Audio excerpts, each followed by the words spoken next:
I've got one story I could do. Well,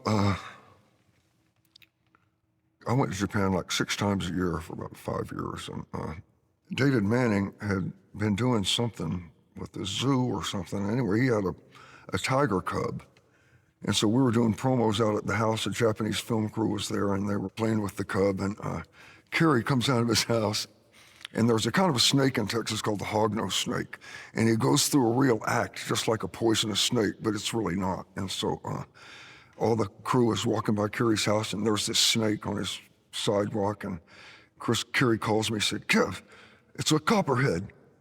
And I said, "Really?" And so I ran over there, and I said, "Kerry, it's a hognose snake." And I didn't want the Japanese to say, "Kerry, it's a hognose snake. That's not a copperhead." He goes, "It is." And so I said, "Watch this." So they strike, they make dummy strikes, and they puff their neck up, like a cobra. And so the snake did all that to me. They said, the Japanese crew said, stay back. I said, "No, this will make a good story."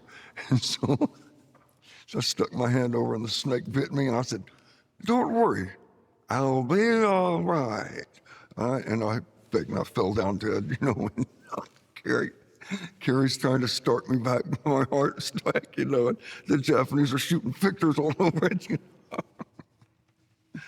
Anyway, it was so funny, well, the story was about my kids, though, and Kristen had a sleepover with about 8 little girls, and let me tell you, that tiger cub that night, he got loved and petted all night long by the little girls. The next morning, his eyes were all drooping down.